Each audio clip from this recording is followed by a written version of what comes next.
This is Rebekah Schulze, Office of Scholarship and Fellowship. Rebekah came to FIU in January for Student Academic Support Services at Becker College in Worcester, Massachusetts. Prior to that, she worked at Worcester Polytechnic Institute in the Office of Academic Advising, the Student Development and Counseling Center, and as an adjunct faculty member. She has served in a variety of roles in student affairs, including Dean of Students' Office, Residence Life, Judicial Affairs, and Orientation. She holds a doctorate from Boston University in Educational Leadership and Development, an MA in Administration, Leadership, and Technology from New York University, and a BA in Spanish and Government from Colby College. At FIU, she serves as an Honors College Fellow and adjunct faculty in the College of Education. So, without ado, I will turn it over to Rebekah. Thank you. So can anyone tell where I'm from? Based on that resume, where am I from? Can you guess it? Boston, Massachusetts, yeah. Oh gosh, I hate being mic'd. Okay, so just by quick introduction, thank you all for coming. I said when I walked in, I honestly walked out because I thought it was the wrong place because I did this roundtable also at BBC, and it was way smaller. It was like a small table, and there were like 10 students. We had this like intimate little discussion and chat. It was lovely and fun, but much smaller. So when you never know like who's going to attend things when you do stuff. And that was my first time ever doing one of these roundtables. So that was sort of my impression of what they're like. So I'm not even joking. I walked in here and I turned right out because I thought I was in the wrong place. So there's a lot of you here, which is good. So I just want to kind of start by saying I'm not doing a formal presentation. This is a roundtable what? Discussion. What does that mean? We talk, not me. You all talk. And some of you in the room I know and I recognize, so if people aren't talking, you better know I'm going to call on you. You know who you are. So just, we'll get to that point. But just, and it's more fun. You don't need to listen to me talk the whole time, although I can be entertaining if I need to be. But it's more fun to hear your talk, to hear what you guys have to say and get your opinion on things, because I know what I think and I know what my opinions are. But I want to hear what you guys think about having read this article, because I think it's a pretty interesting article, because it brings up a lot of interesting questions about athletes and scholarships and who are we responsible to and who's responsible to us and how we make important decisions. But before we do that, I want to talk a little bit about our office, because whenever I get an opportunity in front of students to talk about our office and what we do, I take that opportunity. So as you heard, I came here last January by way of Massachusetts. I drove down with my son, who is 5, and my father, who is older than 5. So we took a road trip, which was fun, and I knocked 2 states off my map. Do you guys see that thing going around Facebook right now? It's the newest thing, like how many states have you been to? That's now populating Facebook, which I was really excited because I can never remember how many states I've been to. I was like, oh, finally. So I could check them all off. I have 6 more states to go to out of all of them. So that's pretty cool. And I got to check off North and South Carolina on this last trip. So I was like, 2 more states. But the ones I've left are going to be impossible to get to, like North Dakota. How am I going to get to North Dakota? And what's another random one I have? Like Mississippi. That's not too far from here, is it? That's kind of far. So I look for like conferences and stuff. I'm like, oh, if that's a state I have to go to, I'm trying to make a case to go there. So anyways, so just quick. I'm from Massachusetts, and I always would joke with my husband, and some of you may have heard this story if you've been in a class with me, that the only place I'd ever consider moving is Florida, thinking one state out of the entire country. Like, it's never going to happen, right? Because my father lives here. My father lives in Boca. And it's Florida. It's nice. It's pretty. It's sunny. It's Disney World, happiest place on earth. Like, we'll come here. So 2 Februaries ago, my husband called me, and he said, I'm calling your bluff. And I said, why? And he said, I just got a call from my friend at FIU who wants me to come work at the law school as an assistant dean. And I said, well, I told you I'd consider it, so I'll consider it. Still thinking, never going to happen. We are here. So what happened was my husband said, well, I'll come, but I'm not coming unless you get a job for my wife, who luckily has an education and a degree and is a marketable person at a university. So what's going on at FIU? What can we do?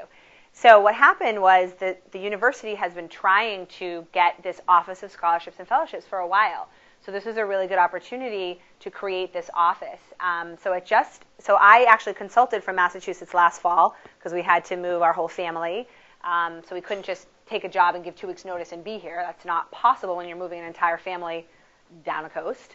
So we started kind of creating this office. And basically what the office does is work with students on nationally prestigious scholarships. Can any of you think, you have one right in front of you, but can any of you think of names of what types of scholarships we might work with?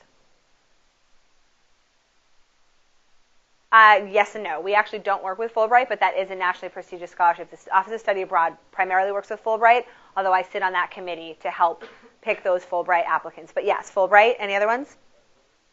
Gilman, also study abroad. But yes, that's another one. What other ones? Do you know of any other national ones? That would be one. Yeah, that's one that's on our website and listed. What other ones? What's in your article? Rhodes. Yep.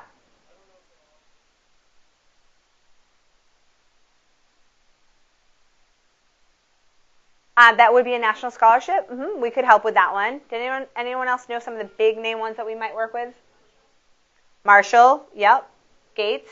There's a Gates Cambridge. Any other ones?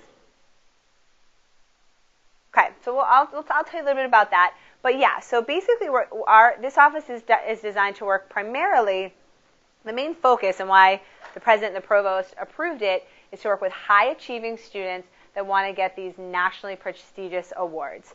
And I'm not going to do a whole presentation on it because that's not what I'm here to do.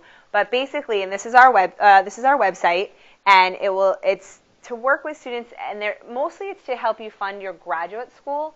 So typically in the UK, some of it here. Truman is another one we work with. Marshall, Mitchell, Goldwater.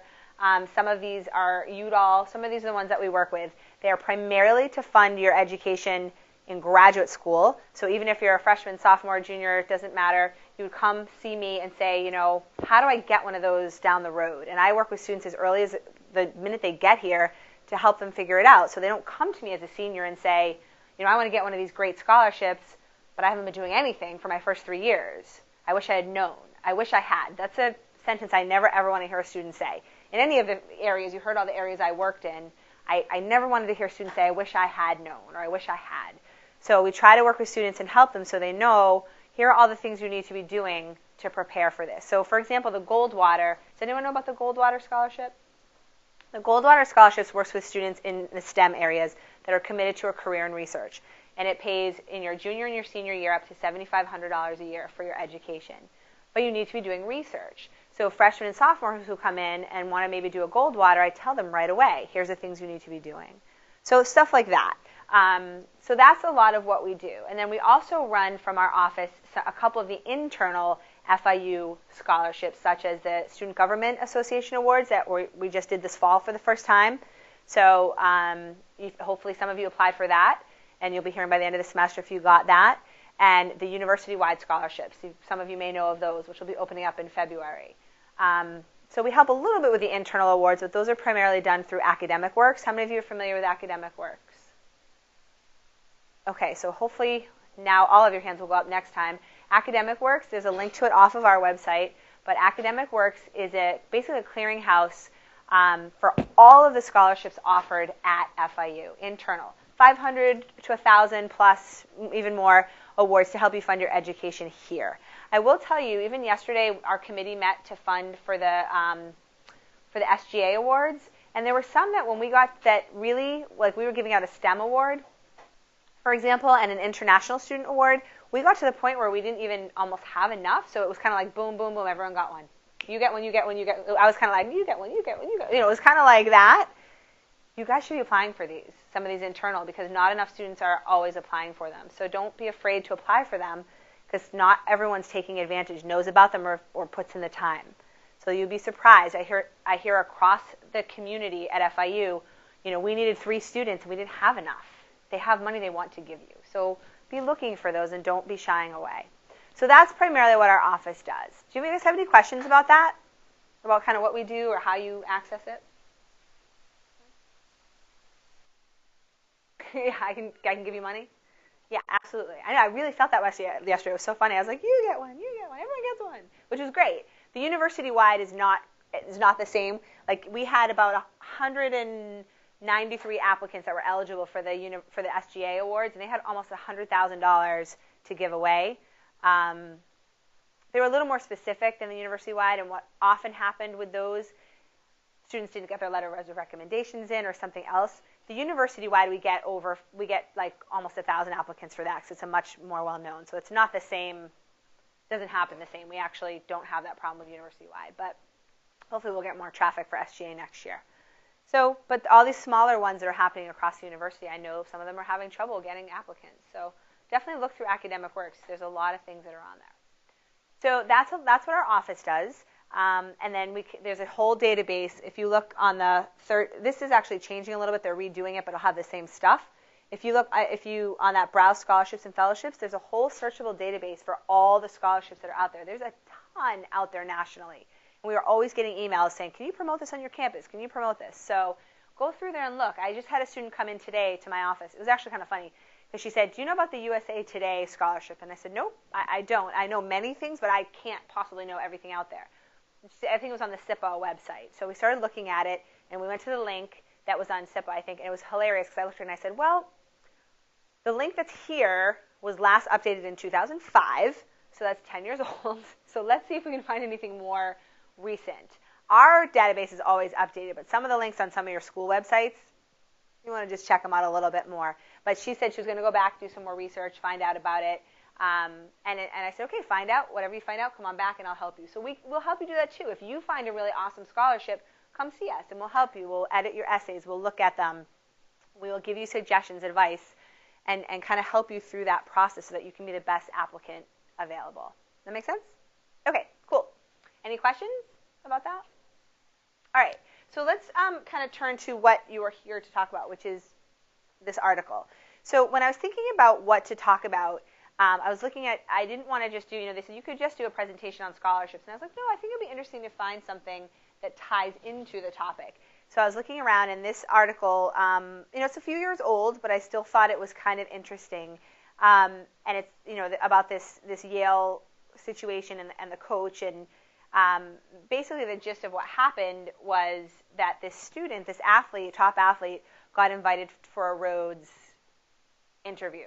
Do you guys know about the Rhodes Scholarship? Do you guys know the deal with the Rhodes? Does anyone know about the Rhodes? Can anyone tell the group? I mean, I can tell you, but does anyone else here know? Anyone familiar with it? Nobody? Some of you out there might be future Rhodes people. No? Okay. So before you can understand and grasp the reality of the article, you need to know about the Rhodes. So the Rhodes Scholarship is basically like the top scholarship ever. It is the scholarship. It is like the thing that everybody wants to get if you are in that world. Bill Clinton was a Rhodes Scholar, to give you an idea. Many world leaders, top political people are the Rhodes. That's the top one that you if that's what you want to do that you go for, right? It's extremely prestigious, extremely hard to get. It pays fully for you to attend graduate school at Oxford over in England. So Oxford, if you don't know, Oxford is like the Harvard of England. Okay? If you ever see them rowing on the river over there, that's Oxford. It is literally the Harvard of England. So to be a Rhodes Scholar is a huge deal. Huge. And when you look on, I was looking through the history of Rhodes and where their scholars come from. And my husband was funny because he could even guess because it was alphabetical, and I would say, okay, 1, 2, 40, he could guess where they came from. I mean, they typically come from your Ivy League colleges, although you can get them from other institutions, but it is a big deal. So, and you have to nominate from your institution. So if you want to apply to be a Rhodes Scholar, you would come to my office. I would work with you. I already work with some students now. It is based on GPA, academic involvement. They like to see people who have some athletic stuff.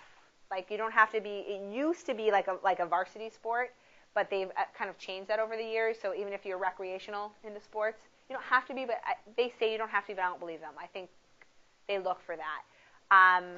GPA, I would say at least a 3.7 or higher. And depending on your field, like if you're in science, they're going to want to see research. If you're into international affairs, some internships, stuff like that. So so it is like, it's a big deal. So like the president, when I got hired, kept saying to me, okay, so we're going to have a Rhodes Scholar in like a year or two. And I was like, I'm sure, no. You know, but like that's what he wants. He wants a Rhodes. Every school wants a Rhodes Scholar. Does that make sense? So you guys get where I'm coming from, right? Big, huge deal.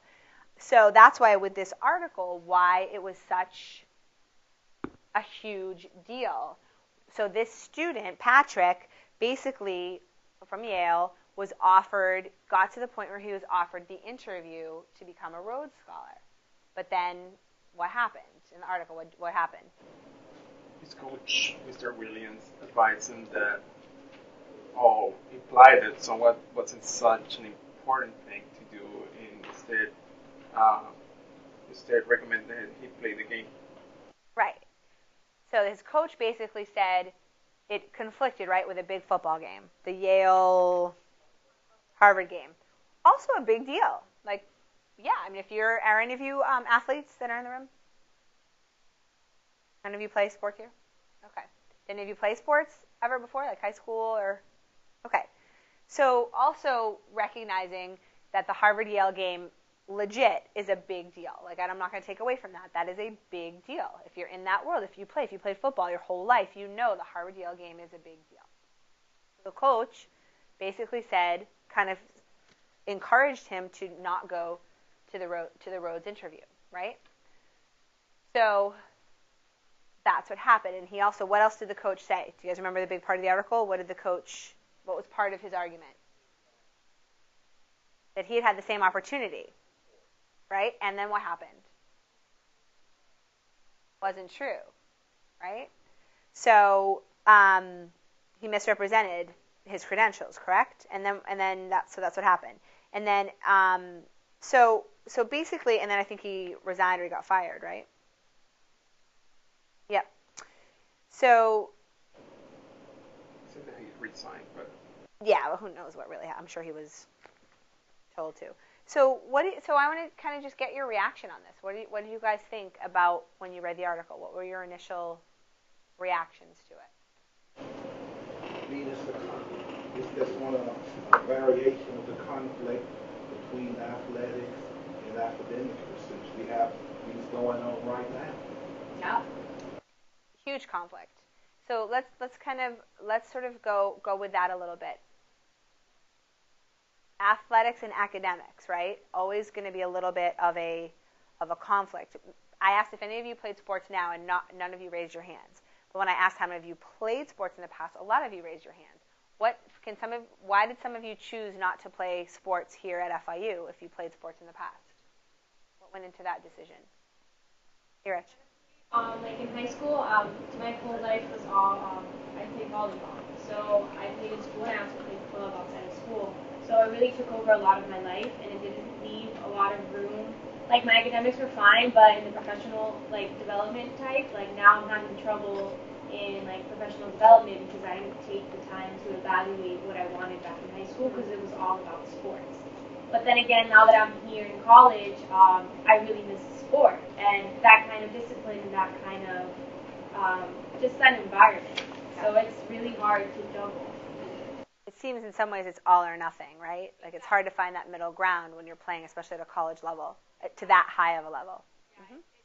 I'm still dealing with it now to the point where I'm currently thinking of trying out for the team. So it's it's difficult. Absolutely. Yep. What else? What did some of the rest of you decide not to play in college? Go ahead. Because I went to high school 15 years ago. That would create some challenge. I understand that. Okay. So physically, you just weren't. It was like you're too much. I'm here for education now. I don't really think about sports the way I would have 15 years ago. So your focus has changed, which is interesting because you probably have an insight that Patrick probably didn't. He can't see that far ahead yet, maybe, as to doing the roads. I'm looking at Williams, and I'm very disappointed as an educator in the field of education that he would actually do something like that. The coach you're talking about. Yes. Yeah. Very disappointed to mislead someone. So, what do you think the coach should have done?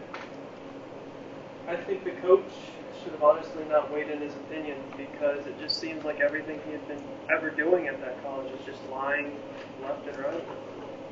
I think he should have let this kid go, because I don't even think he even knew what a Rhodes Scholarship was. Maybe. Yep. So you think he should have just kind of stepped back and let him make his own decision? Yeah. What are some other? Go ahead. Sorry, just bouncing off of that. I think he should have stayed out of it, but I also think that he should have been like I'm behind you 100% sort of thing. Like, whatever you do, I'm behind you, because he should want what's best for his players overall, not just in terms of the sport. Yeah, agree. And unfortunately, I don't think that happens, but I think you're right.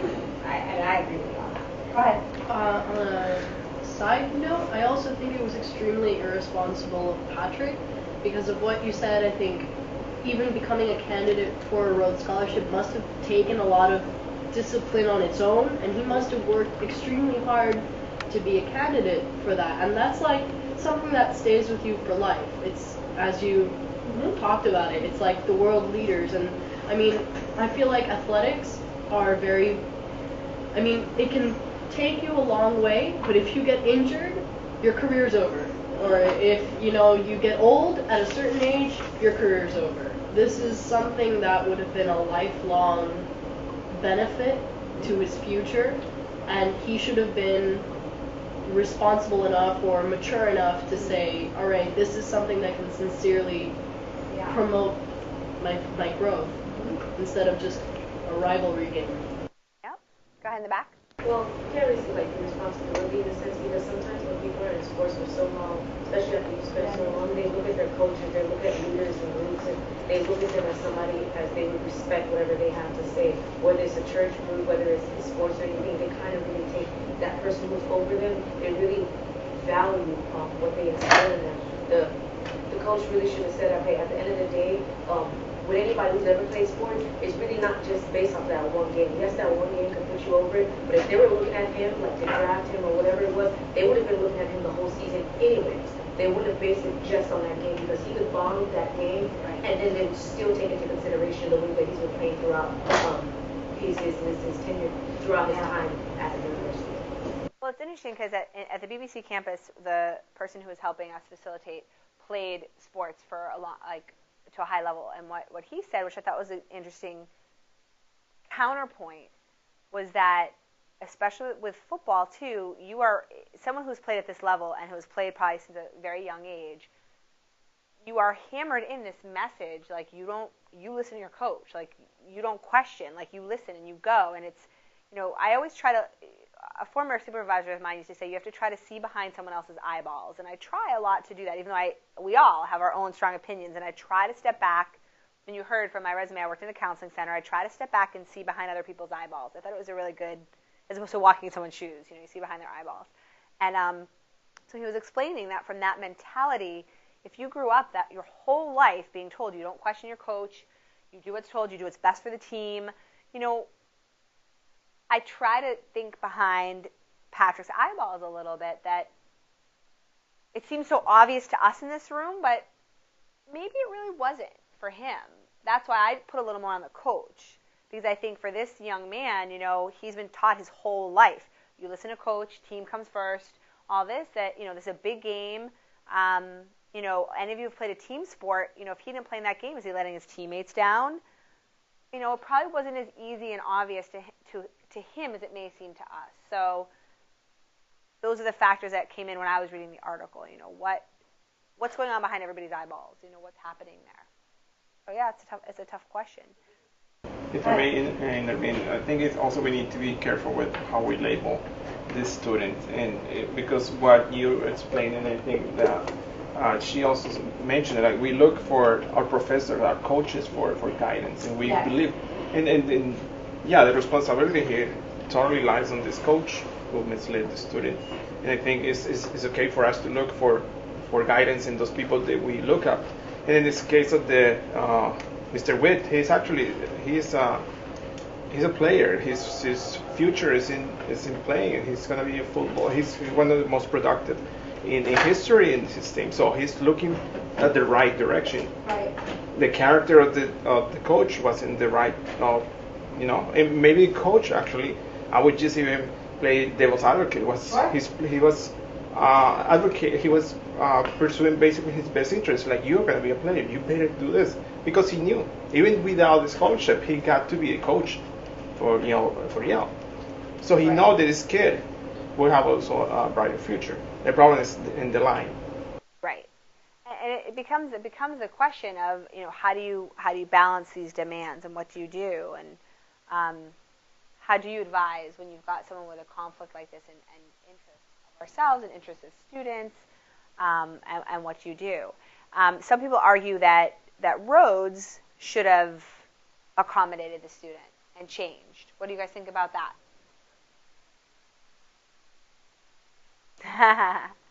Okay, well, let's hear from a couple different people. Who thinks Rhodes should have accommodated the student and changed his interview date? I do. Okay, go ahead. What do you think? I mean, he's not the only person being interviewed. You could, right? You know he's an athlete. He put it in his application when he applied. You know when his games are scheduled ahead of time as well. Those schedules are usually placed a year in advance. So I think that they could have made some kind of, like, why would they purposely make his interview the same day and time as one of his games? Okay. I don't think they purposely did it. They probably didn't know.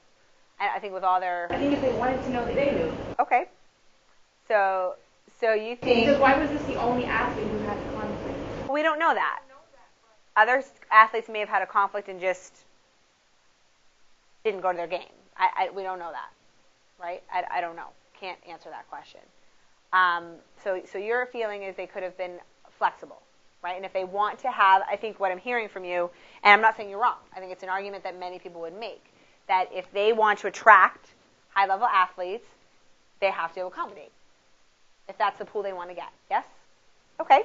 Other points in agreement? Anyone else want to add to that of accommodating? That's okay. But yeah, this is an exceptional example. I don't think a lot of people who are strong in academics would necessarily be would need this kind of accommodation. And he's an exceptional student. He is somebody who is qualifiable, if you like, for the road to scholarships.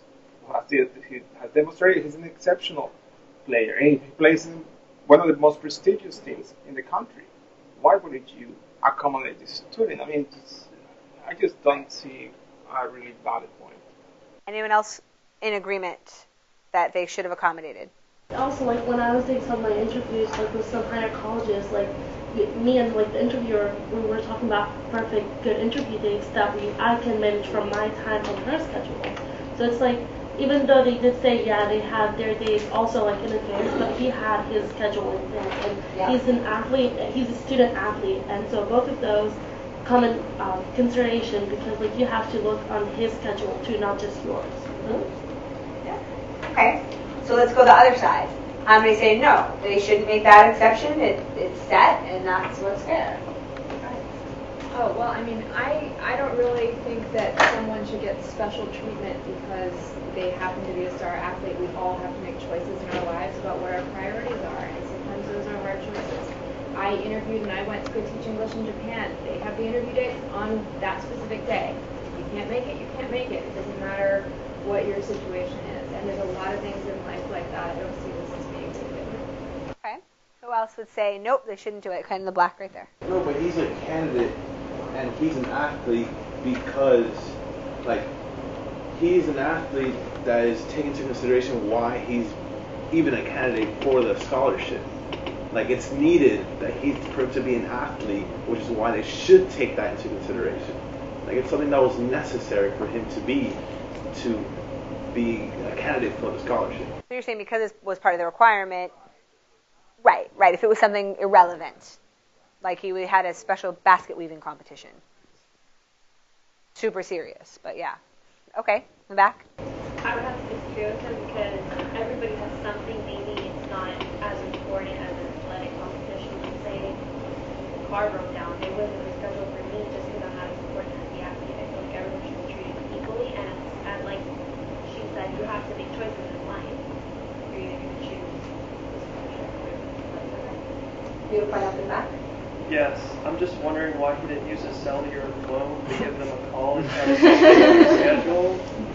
I mean, he seems very intelligent, but the thing that really captivates me is the fact he didn't try to call them first to see if they could work something out. Maybe for the next day, maybe he could have taken a flight right after the game, maybe he could have came the day before. It just doesn't seem like he put in any extra effort. He waited till the last minute to ask this coach. Right. And I feel really bad for the coach, what happened with the coach, but you need to be more proactive. It says something. What does it say about the trying to reschedule? Like people offered to fly him or something, right? Yeah, And charter a plane, but then something happened. But the interviews in the morning. It wouldn't work. There's an interview and then there's a possible second interview in the afternoon. So even There's if no you did wiggle go to room. the first interview and the game, there's still the option of having a second interview. Yeah. Yeah. But the interview is set in stone. Right. I mean, like months in advance. He should have. Sure. I'm saying, I'm assuming this wasn't made a week before the game. No, I no. doubt that this type of And I don't company would have think done Rhodes such a really thing. said much. What do they usually give for these things? Those games are not known. I mean, 3-4 until months. the No, teams it's are actually playing. I mean, quicker you don't know than you're gonna you play against Harvard until you're just very deep already in the tournament. It's actually a pretty quick turnaround. I will say that. Like we apply, the deadline is October 1 for the roads, and then they usually know within a couple weeks if they got it, and then the interview's usually a few weeks later. So it's pretty quick. So you probably didn't have a ton of time. But I think that I think both sides are valid. I don't think there's a right or wrong answer there. I think that I will tell you that from my experience with scholarship, these big scholarships, they typically don't change. They typically are not flexible.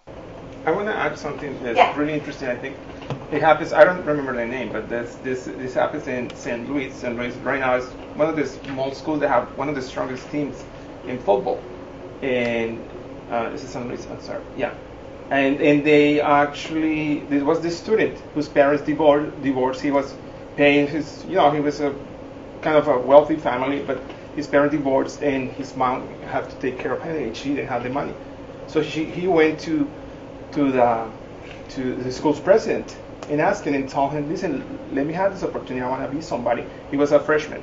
And he said, you know what? I'll pay you back anyway. I can when I graduate. That's something that you don't hear a lot. And you know what? This president allowed him to do that. He owns one of the most important companies in his field. He does some kind of insurance. He serves different corporations. He's a billionaire. So he went back to St. Louis and he donated $16 million. They'll build this new stadium that allowed this university now to be a such prominent university in football, college football in the country. Why an exception like that? How an exception like that could change the history of the school itself, not just his? I don't know. I mean, people take a chance on people, I guess, It depends on what someone wants to do and what someone sees in someone's, future and potential. I can't answer that question. No, and this is a rhetorical question, actually. Yes. Why wouldn't this Rhodes University allow somebody Sure, to take a become- chance. just because he is, Yeah. or because his circumstances are different? You never know. Do you have a point in back? Yeah, but And I think I said it. I think that they should kind of honor it, but at the same time, I can see why they do it. Because, like, you can't, if you do something one time, who's to say that the next time there's something, even though as unfortunate as terrible it is, on a legal sidebar, you should just go there and sue the damages. But anyway, I can see why they wouldn't honor it, considering the prestige of the scholarship itself, given the history of the time, and being, he's having that reputation for being so just by the books and whatnot. I can see why they wouldn't honor it, even if they really wanted to. It's more the liability and doing the good name and good standing of the scholarship itself. Well, and a lot of times what happens with these scholarships, and again, I'm not putting a value, I'm not saying right or wrong, is that they get hundreds and hundreds and hundreds of applications. So what happens is, from their perspective, I think what they say is, if you can't come, we're going to go to the next person who's just as qualified and just as good, and doesn't have a conflict or is making this choice, this commitment, and we can't. And I think a point you're making or someone has made, which is true, having been in this position, sometimes to make people asking for exceptions. What becomes the problem often is it becomes that slippery slope. You make that exception, and then the next person wants, and the next person wants, and then how do you start to make, well, your exception is valid, but yours isn't. And how do you make that? Unless they could, however, you could argue back and forth, well, we're going to make exceptions for athletic conflicts, but that's it. I mean, whatever you make has to be a very black and white rule. Because otherwise you get yourself into a very difficult legal standing, because unfortunately we become a very litigious society, and you get yourself into a very difficult situation.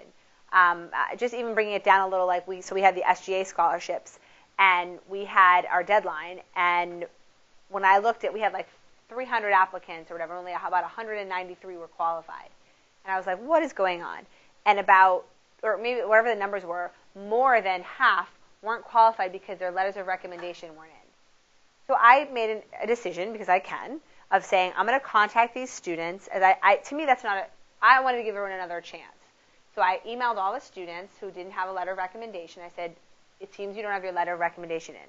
I'm going to give you whatever it was, 48 hours to contact your person. I'm reopening it, have them submit it, but there will be in bold, I wrote no exceptions, no extensions, right? So what happened then was, I think however many got it in, and then some people wrote back and said, well, what if I can't get it in by the deadline? And I said, no exceptions, no extensions. And then after the deadline, more people wrote back, I couldn't get in the deadline, can you do an exception? And I had to hold really firm. And I said, I'm sorry, I can't, unless there was some crazy extenuating circumstance, and I don't really think that there was. I don't think I extended anybody. The only people I extended for, honestly, were if the recommender got in touch with me. Like if a professor emailed me and said, listen, this is my bad totally, then I probably worked with them, because I can't have faculty mad at me. But that was it, and that's on the faculty. That's not on the student. I'm not going to penalize the student because the faculty was being a bonehead. So for the students, I just held firm, because I couldn't, and I said to the student back, I said no exceptions, no extensions. I'm really sorry, but in order to be fair and consistent, that's what I had to do. Please look for the university-wide in February, blah, blah, blah. So I think from that point of view, I get it. From that point of view, is that if I say yes to you, I have to say yes to all of you, then what was the point of giving you a deadline? So I think that comes in as a very difficult situation. And part of me, someone brought up this question of, well, what if my car broke down? I think she left, actually. What if my car broke down and I couldn't make it? I'd almost think about giving that exception versus the football one, because that's truly out of your control. Like that, you know what I mean? So I think you do sometimes have to think about it. I'm thinking, something that maybe more of us can relate to is, what if your wedding date was set that same day? Would you not go to your wedding? Right. I mean, that's something that you usually plan in advance, and then you letting us know that it's usually a quick turnaround. Yeah. There has to be. I would imagine there are some exceptions that are made. And I think that the gentleman on the way back made a good point, was, did he wait till the last minute? Did he get in touch with them right away and say, is there anything we can do? I happen to know Elliot Gerson, who they mentioned here. I've worked with him. He's a very nice man. He's very reasonable. He gave me an extension on something I needed because we messed something up. But I got in touch with him right away. Right away. I was like, oh my God, we messed up on something with a recommendation. I thought we needed 4, but we need 5. Can I get you this last one? He said, yep, just get it in right away. Now, had the student asked, I bet you he would have said no. But that's, you know what I mean? Well, because the student should be, it was my fault, so I got the help, you know what I mean? I advised the student wrong. That was my fault. But, so I don't know. I think that I would bet, it's a good question, but I bet if your wedding's been set for a year and that's when it is, I would imagine they'll work with you. I would imagine they'll work with you. But you bring up a good point, but those are the problems that they deal with. So I don't know. It brings a good point. So. What if they gave him the date on purpose, just to see if he chooses? I don't think they would do that. I don't think they're evil. I don't think they're evil people. I don't think that they would. I don't think they have the. I don't know. I don't think they're going to look at all of them and say, this student played. Let's go look at the calendar. Let's stick it to them. That's pretty. That's pretty Dr. Evil. We But know college I wouldn't do that. Thursday, Friday, Saturday. Yeah, but it seems these are like good people that want to help students. I mean, some of you in the room I know, especially are educators. Like, nah, people aren't going to do that. Are you stretching, or do you have a point? Yeah, I feel like there are multiple football games in the season. The only difference between a rivalry game is the emotion, really. yeah. So, I mean, there's multiple games, and if he's good like the coach says, he'll have time to showcase his talent with other games. So, Yeah. you got to prioritize. Yeah, I mean, these are hard questions. So, I wouldn't be surprised if we saw like sooner or later where not just competitive questions or anything like that. I don't know. There are lots of different factors that could have been brought in. Did you say a question of race? Yeah, I said I wouldn't be surprised or even if it doesn't even go as far as race, I wouldn't be surprised to hear more dialogue, more conversation on this, considering why, because even though the day, like we said, the deadlines have they have a fast turnaround. Yeah. Games are set 2 or 3 years sometimes in advance. Yeah. So that way they kind of, even before whenever researching is raised, whenever researching all this stuff, I'm gonna be surprised if we heard like more dialogue on it. It might be something really just as simple as you just taking the word of this coach. I wouldn't be surprised if we saw that. It could be. I mean, I know the Rose is trying to increase their diversity, so I don't think they were trying to not have him, but I think it's more of, I think the point that many of you made that I thought was a good one was that if they're trying to increase their diversity and they're trying to increase their athletes, why are they then putting an obstacle in the way like that? I think that's a good point too. So, I don't know. But I mean, I was also a little bit concerned by the fact that the coach was manipulating him to make a decision when he wasn't even being honest in the first place. That is disturbing.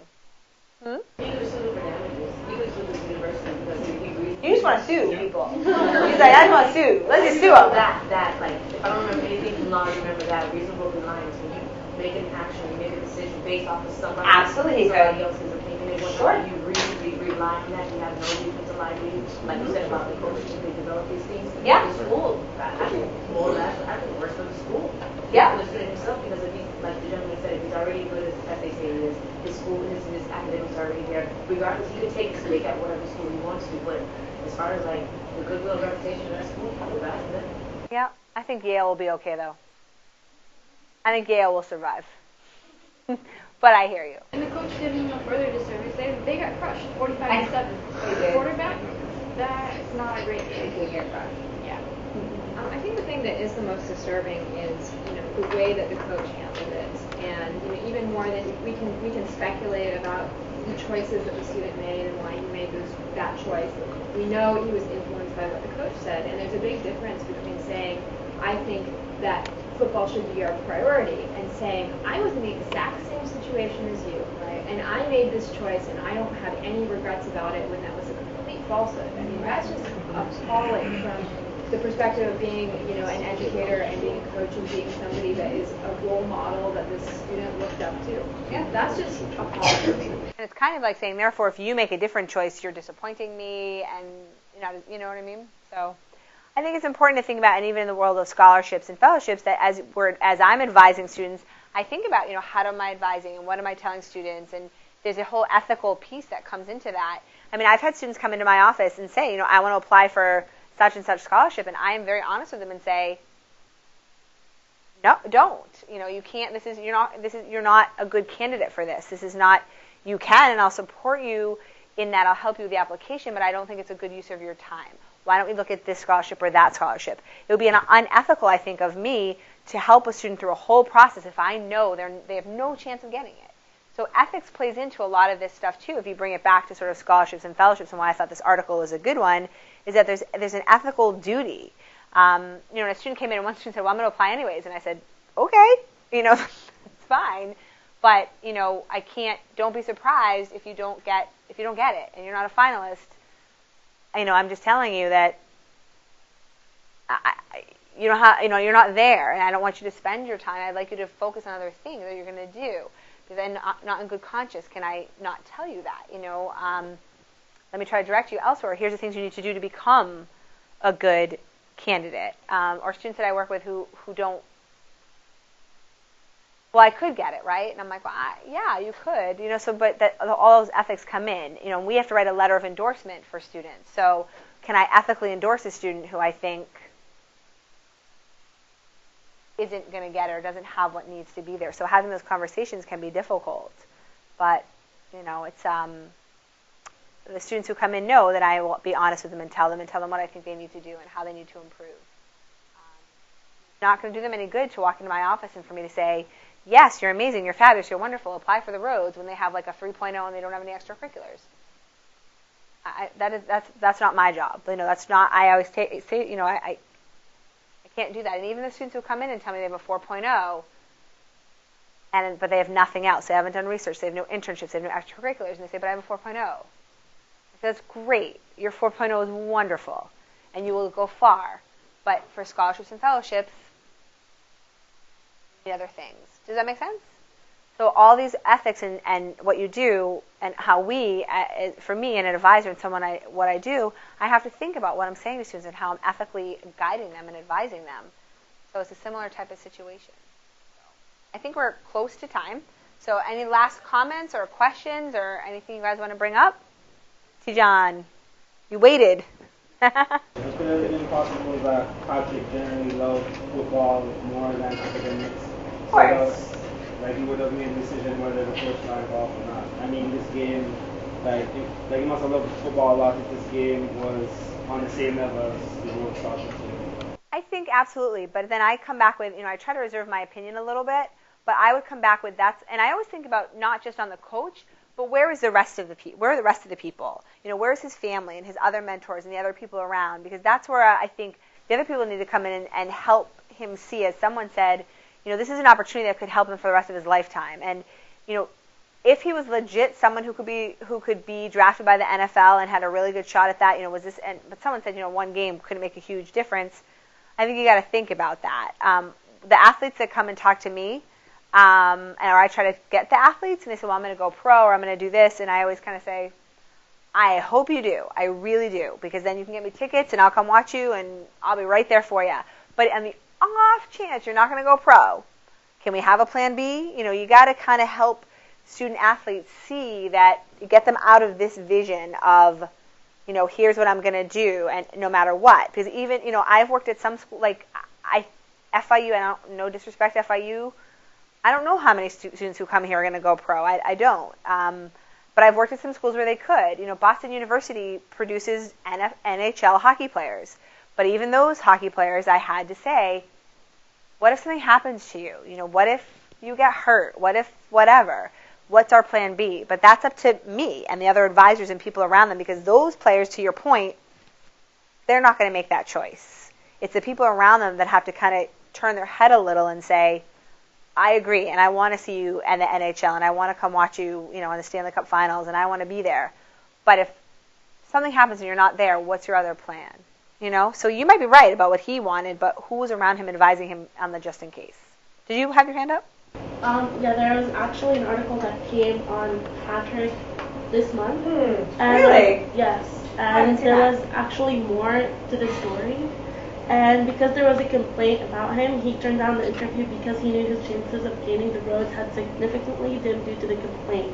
And then, the article is pretty long, but I think it'd be interesting to read and figure out, what was actually going on. Yeah, there's different factors, yeah. Cool. So that's good for you guys to know if you want to. So you Googled Patrick? Yeah, his first name, last name, and Patrick about him. Yeah. Oh, cool. I googled the opposite of that. I went and looked at his actual college football stats. He should have never played that game. It was terrible. It was terrible. Yes. No, he was thinking about his contract. Very. It was Also, worried about another that. thing to look at, what if they had won the game that day? Would the outcomes, would they have been different? Who knows, right? I don't know. Those are all the what ifs of life, right? A lot of what ifs. Well, thank you all very much for coming. I hope you found it interesting and stuff to think about. And I would say, just in closing, for yourselves, when you have choices to make sure you're weighing all the different sides. Thank you.